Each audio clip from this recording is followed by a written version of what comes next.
Movie के start में हम एक घर देखते हैं जहां बिल अपने छोटे भाई के कहने पर पेपर के एक बोर्ड बना रहा था। बोर्ड बनाते वक्त बिल जॉर्जी को स्टोर रूम से कलर लाने का कहता है। जॉर्जी के कलर लाते ही बिल बोर्ड कलर करके उसे दे देता है, जिसे लेकर जॉर्जी खेलने के लिए बाहर चला जाता है क्योंकि बाहर बहुत तेज बारिश हो रही थी। बाहर आते ही जॉर्जी बोर्ड को पानी में छोड़ देता है और वो तैरने लगती है। बोर्ड को तैरता देखकर जॉर्जी उसका पीछा करने लगता है तो रास्ते में एक स्टैंड से टकरा कर नीचे गिर जाता है। जॉर्जी के गिरते ही बोट आगे निकल जाती है। बोट को आगे जाता देखकर जॉर्जी उसके पीछे भागने लगता है और उसे पकड़ने ही वाला था कि वह गटर में चली जाती है। बोट के गटर में जाने के बाद उसे गटर में एक जोकर दिखाई देता है, जिसके हाथ में बिल की बनाई हुई बोर्ड थी। जोकर जॉर्जी के साथ फनी बातें करने लगता है, जिन्हें सुनकर वो हंसने लगता है। जॉर्जी जब घर आने लगता है तो वो जोकर उसे बोर्ड वापस करने लगता है। जॉर्जी बोर्ड लेने के लिए जो ही अपना हाथ आगे बढ़ाता है तो वो जोकर जॉर्जी का हाथ काट कर उसे गटर में खींच लेता है। यह सब कुछ एक घर के ऊपर बूढ़ी औरत भी देख रही थी, जिससे वो बहुत डर जाती है। इसके बाद हम एक घना जंगल देखते हैं जहां मीट शॉप पर माइक शीप को शूट करने से डर रहा था। यह देखते ही उसका अंकल गन लेकर शीप को शूट कर देता है और माइक को बताता है कि अगर तुम इसी तरह डरते रहे तो दुनिया से तुम्हारा नामो निशान भी खत्म हो जाएगा। अब हम बिल और उसके फ्रेंड एडी, रिची और स्टैन को देखते हैं जो स्कूल में छुट्टियां मिलने की वजह से बहुत खुश थे। तभी गरीटा रिची को धक्का देकर स्कूल के बाथरूम की तरफ चली जाती है जहाँ बेवरली स्मोक कर रही थी। गरीटा बेवरली को तंग करने के लिए अपनी दोस्तों के साथ उस पर गंदा पानी डाल देती है। बाहर आने के बाद बेवरली बेन से मिलती है जो हेनरी और उसके दोस्तों की वजह से डरा हुआ था, क्योंकि हेनरी और उसके दोस्त स्कूल में मौजूद सभी बच्चों को तंग करते थे। बेवरली बेन को डरा हुआ देखकर उसकी डायरी पर साइन कर देती है, जिससे वो खुश हो जाता है। स्कूल से बाहर निकलने के बाद बिल और उसके दोस्त एक औरत को देखते हैं जो अपनी बेटी को ढूंढ रही थी, क्योंकि उसकी बेटी भी जॉर्जी की तरह मिसिंग थी। जब वो आगे बढ़ने लगते हैं तो हेनरी और उसके दोस्त इन्हें तंग करने लगते हैं, लेकिन हेनरी अपने बाप को देखकर वहां से चला जाता है जो एक पुलिस ऑफिसर था। घर पहुंचने के बाद बिल अपने डैड को प्लास्टिक बोतल से बना हुआ बैरन दिखाता है। बिल उसके अंदर टॉय डालकर ऊपर से पानी छोड़ देता है और वो पानी में बहकर नीचे से आ निकलता है। यह देखते ही बिल का फादर गुस्से में आकर बिल से कहता है कि जॉर्जी वापस नहीं आएगा, लेकिन बिल को यकीन था कि जॉर्जी गटर में बहने की वजह से आज भी किसी बैरन में है। सुबह होने के बाद हम माइक को देखते हैं जो मीट डिलीवरी कर रहा था। वो रास्ते में हेनरी और उसके दोस्तों को देखकर एक गली में चला जाता है। गली में माइक एक दरवाजे के पीछे बहुत सारे हाथ देखता है। माइक उन्हें देखकर बहुत ज्यादा डर जाता है। दरवाजा खुलते ही माइक अंदर एक जोकर को देखता है। तभी वहाँ पर हेनरी गाड़ी में आ जाता है और माइक को इसी शहर से निकल जाने का कहता है, जिसके बाद वो जोकर गायब हो जाता है।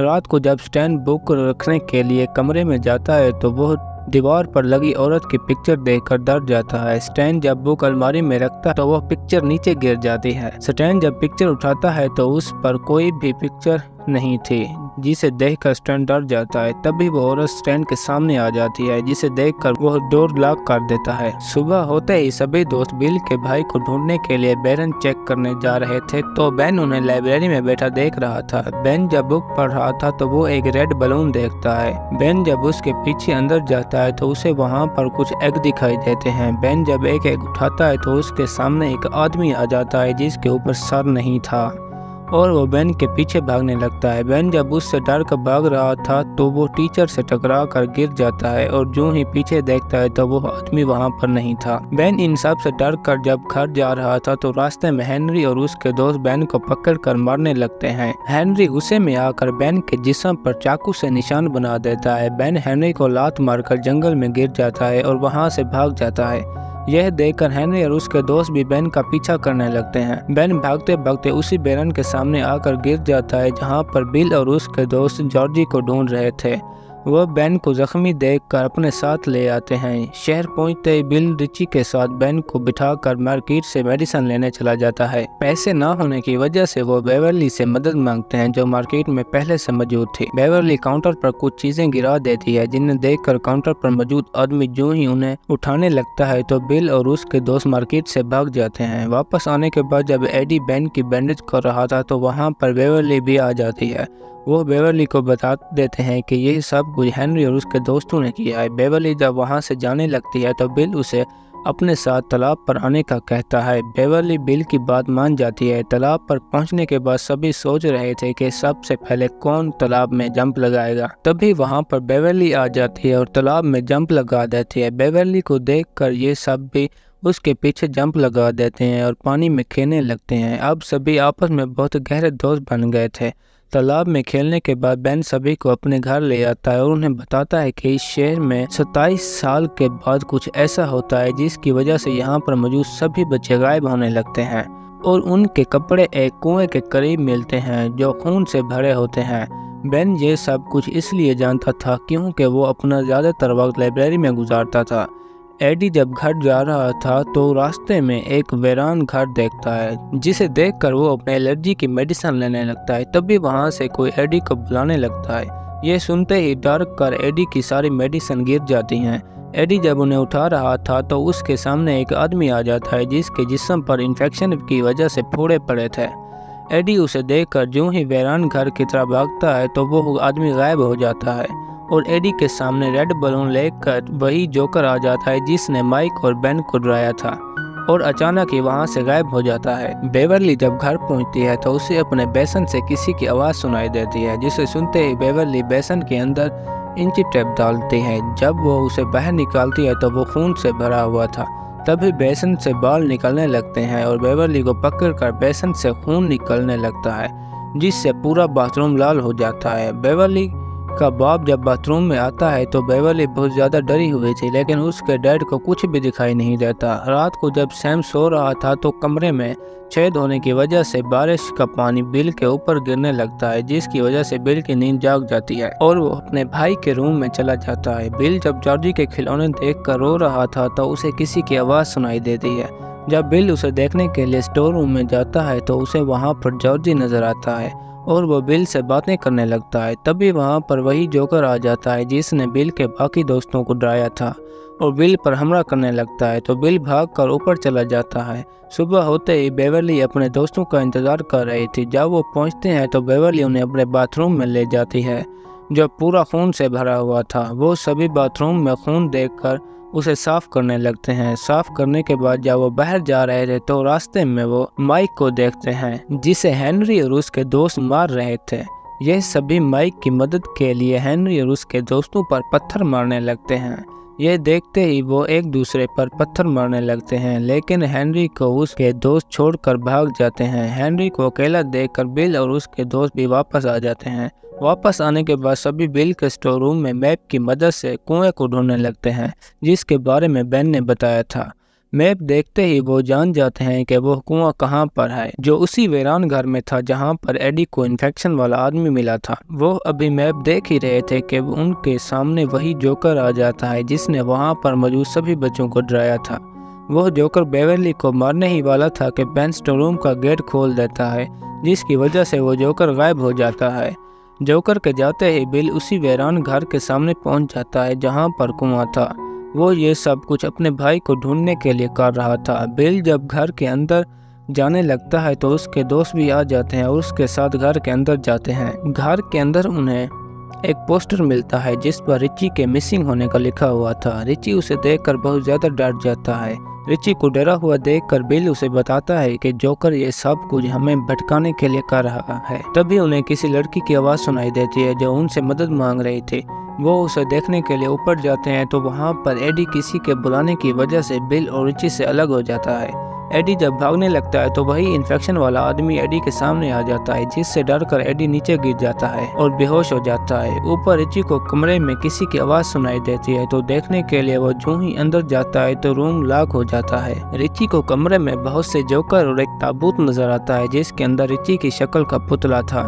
रिची उसे देखते ही बंद कर देता है लेकिन वहाँ से जोकर निकल कर रिची के सामने आ जाता है। वो रिची को मारने ही वाला था कि बिल रिची को कमरे से बाहर निकाल लेता है। बाहर आते ही उन्हें 3 रोड नजर आते हैं जिन पर डरावना, बहुत डरावना और बिल्कुल नहीं लिखा हुआ था।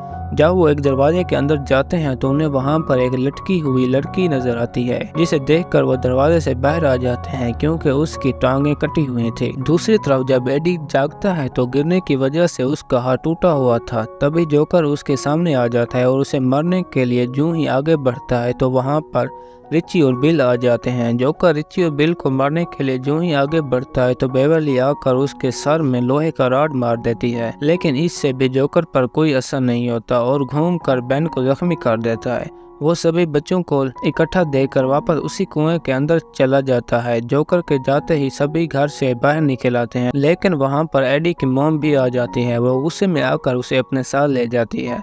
एडी के जाने के बाद बिल उन्हें बताता है कि वो अगली बार पूरी तैयारी से आएंगे। यह सुनकर रिची बिल से लड़ने लगता है क्योंकि कोई भी दोबारा उस घर में नहीं जाना चाहता था, जिसकी वजह से वो लड़कर एक दूसरे से अलग हो जाते हैं। बेवर्ली उन्हें लड़ता देखकर कहती है कि अगर वो इकट्ठे रहेंगे तो जोकर उनके साथ कुछ भी नहीं करेगा, लेकिन कोई भी उसकी बात नहीं मानता और अपने अपने रास्ते चले जाते हैं। एक दिन एडी अपनी मेडिसिन लेने के लिए जब मार्केट में जाता है तो गरीटा एडी को बताती है कि तुम्हारी मॉम तुम्हें बेवकूफ बना रही है। वह उसे बताती है कि ये सारी मेडिसिन नकली हैं जो तुम खा रहे हो। यह सुनकर एडी अपनी मॉम पर गुस्सा होता है क्योंकि वो एडी से झूठ बोल रही थी ताकि वो अपने आप को साफ रखे। तभी हम हेनरी के घर देखते हैं जहां उसे लेटर बॉक्स पर वही रेड बलून नजर आता है जो बिल और उसके दोस्तों को दिखा था। हेनरी जब लेटर बॉक्स देखता है तो उसे वहां से एक चाकू मिलता है, जिसे देखते ही वो जोकर के कब्जे में आ जाता है और अपने डैड को उससे मार देता है। दूसरी तरफ जब बेवर्ली बिल से मिलने के लिए जा रही थी तो उसका फादर गुस्से में आकर बेवर्ली को मारने लगता है, जिससे डर कर बेवर्ली अपने बाथरूम में छुप जाती है। जब उसका बाप बाथरूम में आता है तो बेवर्ली उसके सर पर एक प्लेट मारती है, जिसके लगने से वो जमीन पर गिर जाते हैं और उनके सर से खून बहने लगता है।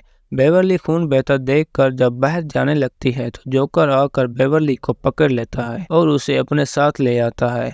बेवर्ली के टाइम पर न पहुंचने की वजह से बिल उसके घर जाता है तो वहां पर you die if you try लिखा देखकर बिल जान जाता है कि जोकर बेवर्ली को अपने साथ ले गया है। यह देखते ही बिल अपने सभी दोस्तों को बताता है कि बेवर्ली को जोकर ले गया है। यह सुनकर वो सभी बेवर्ली को बचाने के लिए उसी वीरान घर के सामने आ जाते हैं। जब वो घर के अंदर जा रहे थे तो एडी अपनी मेडिसिन बाहर फेंक देता है। कुएं को देखने के बाद वो एक रस्सी की मदद से अंदर जाने लगते हैं। दूसरी तरफ जब बेवर्ली जागती है तो वो गटर के बैरन में एक स्टेज देखती है जिस पर पेनीवाइज द डांसिंग जोकर लिखा हुआ था, और जो ही ऊपर की तरफ देखती है तो वहां पर उन सभी बच्चों की लाशें हवा में तैर रही थीं जिन्हें जोकर ने पकड़कर मार दिया था। बेवर्ली ये देखते ही डर कर भागने लगती है तो वो जोकर दूसरे बच्चों की तरह बेवर्ली को भी अपने जादू से हवा में उड़ा देता है। जब माइक कुएं के अंदर जाने लगता है तो वहां पर हेनरी आ जाता है। वो जोकर के कब्जे में होने की वजह से माइक को मारने लगता है तो माइक लड़ाई के दौरान उसे कुएं के अंदर गिरा देता है। तभी उसकी गन की गोलियां भी कुएं में गिर जाती हैं जिसे वो अपने साथ लाया था। कुएं के अंदर आने के बाद स्टैन को किसी की आवाज सुनाई देती है जिसे सुनकर वो उसके पीछे जाता है। स्टैन जब अंदर जाता है तो उसे वहां पर वही औरत नजर आती है जिसकी पिक्चर उसके घर में थी। वो औरत स्टैन को पकड़ कर खाने लगती है कि तभी वहां पर बिल और उसके दोस्त आ जाते हैं। वो उन्हें देखकर स्टैन को छोड़कर बैरन में वापस चली जाती है। इसी बीच बिल को जॉर्जी नजर आता है और वो उसका पीछा करते हुए उसी बैरन में पहुंच जाता है जहां पर बेवर्ली हवा में उड़ रही थी। बिल बेवर्ली को उतारने लगता है लेकिन ऊपर होने की वजह से नहीं उतार पाता और जॉर्जी को देखकर उससे बातें करने लगता है। तभी वहां पर बाकी फ्रेंड्स भी आ जाते हैं और वो बेवर्ली को उतार लेते हैं, लेकिन वो जोकर के कब्जे में होने की वजह से अपने होश में नहीं थी। तभी बेन के किस करते ही वो वापस अपने होश में आ जाती है और सभी बिल को देखने लगते हैं जो जॉर्जी से बातें कर रहा था। बिल जानता था कि वो जॉर्जी नहीं है बल्कि जोकर है, तो वो उसे माइक की गन से शूट कर देता है। बिल के शूट करते ही जॉर्जी जोकर बन जाता है और बिल पर हमला कर देता है। यह देखकर सभी एक साथ जोकर से लड़ने लगते हैं। वो काफी देर तक जोकर से लड़ते रहते हैं लेकिन जोकर बिल को पकड़ लेता है और उसके दोस्तों को कहता है कि अगर वो बिल को छोड़कर यहाँ से चले जाएं तो मैं तुम्हें छोड़ दूंगा। ये सुनते ही बिल उन्हें जाने का कहता है, लेकिन सभी बिल की बात माने बगैर जोकर पर एक साथ हमला कर देते हैं। सभी के इकट्ठे होने की वजह से जोकर कमजोर हो जाता है। तभी बेवर्ली उसके मुंह में लोहे का रॉड मार देती है। लोहे का रॉड लगते ही जोकर उसे बाहर निकाल कर कुएं में चला जाता है। कुएं में गिरते वक्त उसका सारा चेहरा डिस्ट्रॉय हो जाता है और वो नीचे गिर जाता है। सुबह बेवर्ली सभी को बताती है कि जब वो जोकर के कब्जे में थी तो उसने सभी को देखा जब वो बड़े हो चुके थे। ये सुनते ही बिल सभी का हाथ काट कर उस पर निशान बना देता है। जिसके बाद वो सभी वादा करते हैं कि अगर जोकर कभी भी वापस आया तो हम जहां भी हूं उसे ख़त्म करने के लिए वापस आएंगे और यह निशान हम सबको इसकी याद दिलाएगा। यह कहते ही सभी अपने अपने घरों की तरफ चले जाते हैं और इसी के साथ हमारी आज की ये स्टोरी ख़त्म होती है।